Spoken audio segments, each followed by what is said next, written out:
Let's hear what people have to say, Kirsty. First we have Tanya, and she's on line 1. Tanya, good morning. Good morning, Matthew. Would you entertain the idea? Well, no, I wouldn't. I mean, I have a history of at least 4, gay men who wanted to enter a relationship with me and expressed the desire to have children. And when I refused, they actually returned to their gay ways. So, you know, I was of the opinion that they just wanted me to have babies. Yeah. So I wouldn't know. I think I'd always be nervous that I'm just being used to have children. I mean, when you hear his assurance that he will still be attracted to men, he's just simply going to repress those feelings, as any married man would repress his desire to jump on other women, does that convince you? I don't know. It's just something I just wouldn't know. No. No. OK, all right, Tanya, thank you. We have Jane on line 2. Jane, good morning. Hi, good morning to you. How are you? I'm very well, thank you for asking. Would you entertain the idea? No, absolutely not.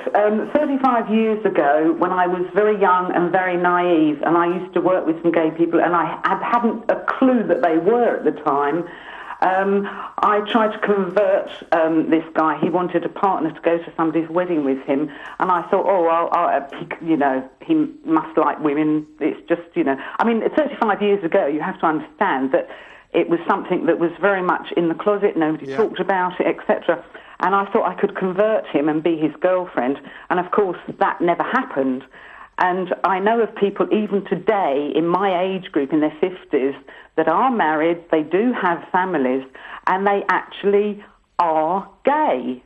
Yeah. And I think there's still a lot of people out there that were born in the 50s and that are still living a double lifestyle. Yeah. And I don't think you can ever change that. Do you think Sorry? God, I just wondered if you think the guy at the heart of this story, Patrick Muirhead, whether you think he's like that, or whether he is a different case. He is simply a man who seems to be able to switch on and off. I mean, prior to coming out as gay when he was 21, he'd had a lengthy relationship, I think a 4-year relationship with a woman.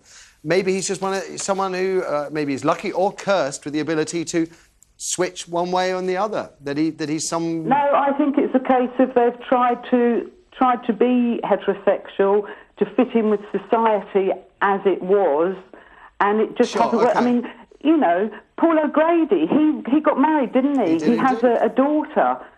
And he is gay. Yeah. And, I mean, this Mark Oaten, I mean, do me a favour. Nobody goes to the ring. We're just for a night. You have to be very careful what you say on that score, legally. Do you find it slightly disappointing, then, that here we are, and I think this is really where Scott's coming from, disappointed that here we are in the 21st century, in a free and open society, or at least it was, and we have a man here who's obviously wrestled with his sexuality back in the day, 21 years ago, and is still wrestling with it today, that he's not comfortable?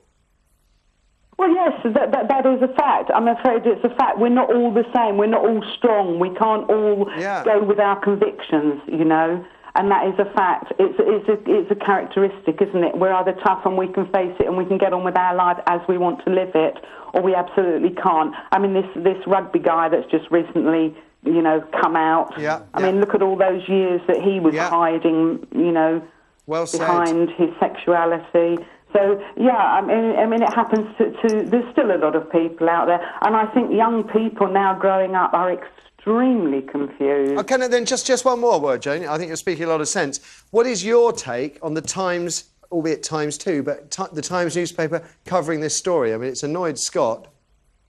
Sorry, what do I think about the story being covered? Yeah, just being presented, you know, as an issue.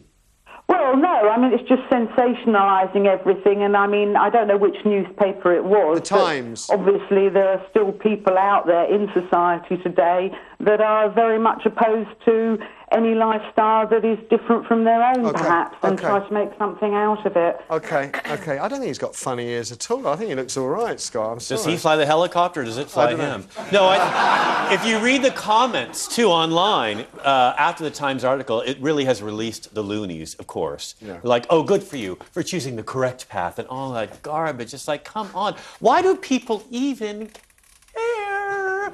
whom he sleeps with or any of that. I mean, I know it's titillating and I know it's interesting if a celebrity gets his crotch grabbed at some press conference in Milan, but this guy, he's got a pen in his pocket. Handcuff him to a radiator in Austria. Let's move on. God. Is having a pen in his pocket a gay euphemism that I don't know about? I'll show you later. No, if I had to look at the cover of T2, put a pretty face on it. That's all I ask. Now, the rugby player, where is he on the cover of T2? That's who I want. Have you seen him? Oh my God. You made me cry. You know, stalking is hard in London because parking is so difficult, but I'm going to follow that rugby player around for the rest of my life. Can I congratulate us on talking about a gay helicopter pilot and not once referring to the size of his chopper? I know!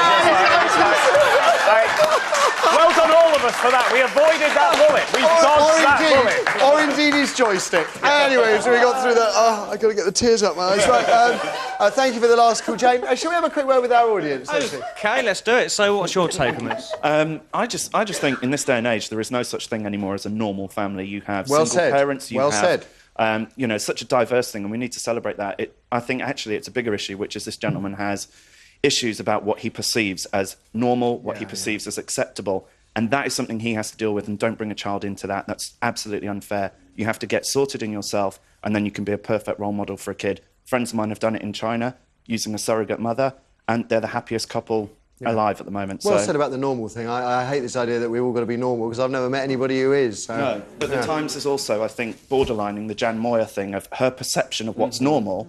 The Times have just picked that up and put it in a different perspective. So you're with Scott, by finding someone who's willing to say this is normal. So you're with Scott. You think it's trashy it shouldn't journalism? have been reported. They defended it by saying it's someone's personal journey. That's how the Times has defended it. I find that debate really interesting as well. But unfortunately, and you'll have to forgive me, we don't have any time to sort of explore it further. I hadn't even considered it, to tell you the truth. I just thought it was an issue that we should look at. Thank you for all your calls and your views, really. After the ads, maybe lighter fare, we'll see. Is it the end of the road for foreign exchange trips?